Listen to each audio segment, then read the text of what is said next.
Bonjour.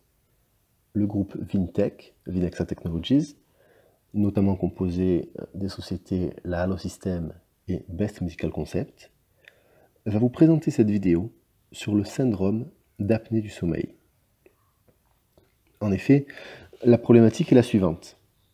Étant donné l'augmentation constante du nombre de patients touchés par la pathologie, les autorités qualifient cette dernière de problème de santé publique majeur, ainsi que la situation de catastrophique. Effectivement, les autorités ont constaté que le dépistage tel qu'il est pratiqué aujourd'hui ne fonctionne pas. Alors, je m'explique. Quand je dis ne fonctionne pas, les systèmes en soi sont efficaces, mais trop peu de patients porteurs de la maladie sont diagnostiqués. En effet, en l'absence de protocole, et le temps d'une consultation étant limité, les médecins généralistes envoient directement chez le spécialiste, pneumo, cardio, ORL, quelquefois psy, etc., les patients qui vont manifester les signes évocateurs les plus évidents.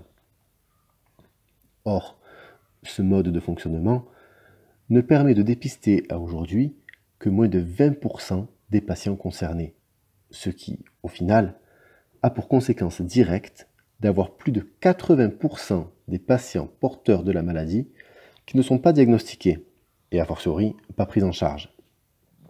Et c'est là où se trouve toute la problématique.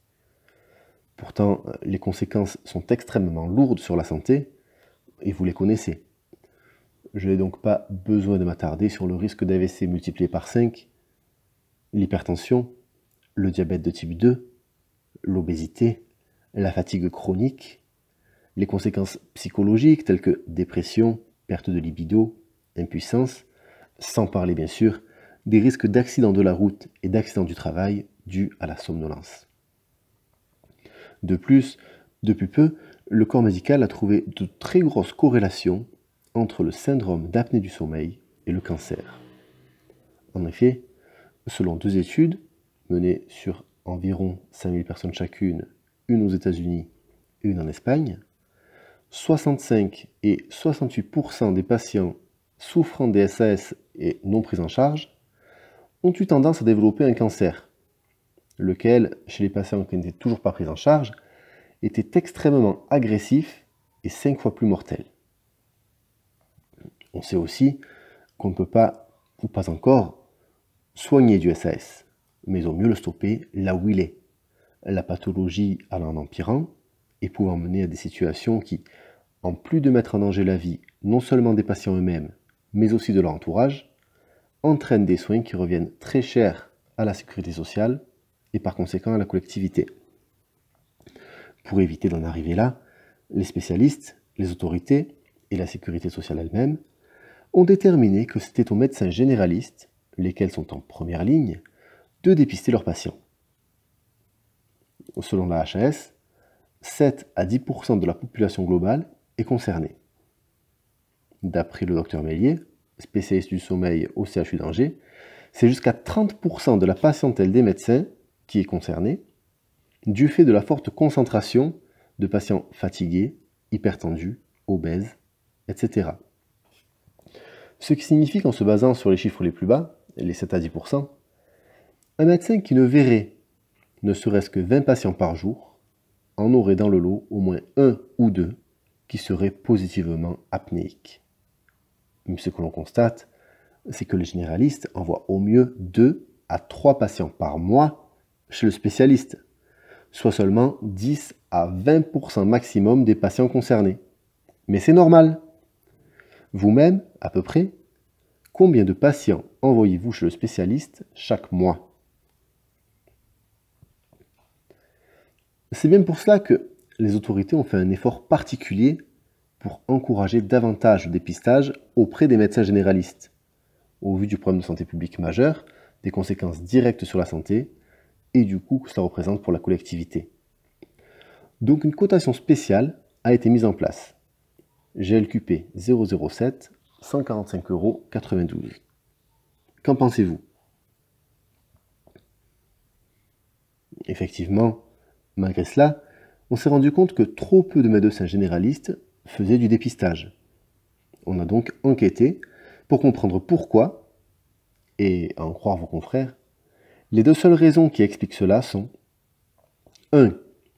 Un manque de formation sur le sommeil, et donc plus particulièrement sur le syndrome d'apnée du sommeil, au cours du cursus universitaire des médecins. Et quand bien même, 2.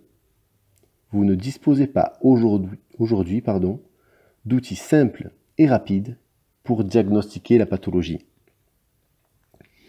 Or, la santé des patients étant pour vous comme pour nous une réelle priorité, la HAS a décidé d'apporter une solution complète pour les médecins généralistes, à la fois théorique et pratique, simple et rapide, comprenant une formation par un spécialiste du sommeil et un outil de diagnostic simple et rapide, la polygraphie ventilatoire nocturne.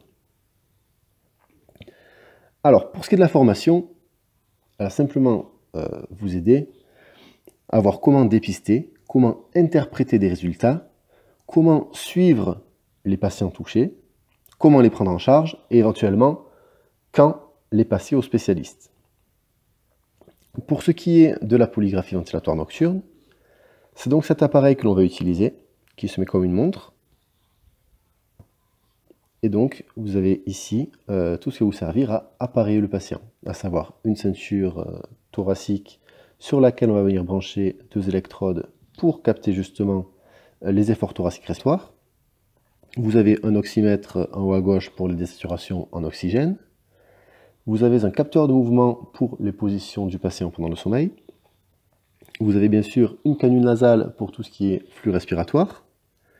Et vous avez également un micro pour les bruits trachéaux et les ronflements. Donc le cas échéant, il vous suffit d'expliquer au patient comment s'appareiller, ce qui prend à peu près 2 minutes à un patient normal cortiqué. Mais pour ceux qui ont un peu plus de mal, nous avons également une bande dessinée et même carrément une vidéo qui permet à n'importe qui de s'appareiller par simple effet miroir. Mais alors, comment ça se passe? Nous le savons, votre temps est extrêmement limité et pour pouvoir conclure un SAS, il faut pouvoir poser à son patient un certain nombre de questions, ce qui fait perdre pas mal de temps. Nous avons donc décidé de mettre en place un protocole. Donc ce qu'on fait avec vos confrères, c'est qu'on installe dans la salle d'attente une affiche au format A3, donc avec ce visuel, et à côté de ça, une plaquette donc avec le même visuel, mais également le test de somnolence, l'échelle d'Epworth. Ce qui veut dire qu'en fait, ça va être directement les patients qui vont être appelés donc, par les signes avant-coureurs et qui vont être demandeurs d'un dépistage. À ce moment-là, il suffit de les appareiller, le patient rentre chez lui, dort, et n'a plus que vous ramener le dispositif le lendemain matin. Là, vous le branchez sur l'ordinateur, et la nuitée se télécharge en 3 minutes. Ce qui vous donne ceci.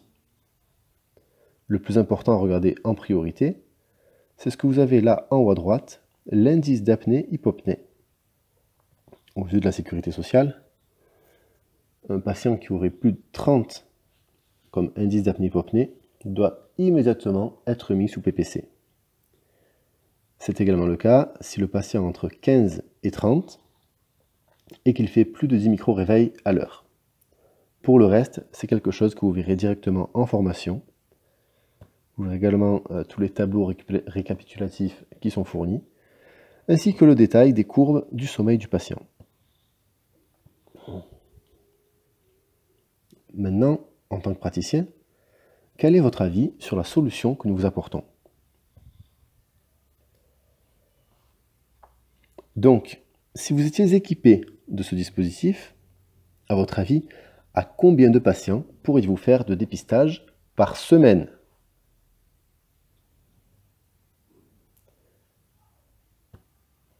Alors, je vais maintenant vous lire la liste des facteurs de risque identifiés par les autorités.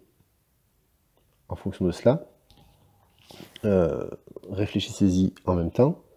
S'il faut, prenez votre agenda, regardez par rapport aux patients que vous avez eus sur le dernier jour, et redites-moi, par rapport aux facteurs que je vous donnais, le nombre de patients que vous auriez pu dépistés par semaine.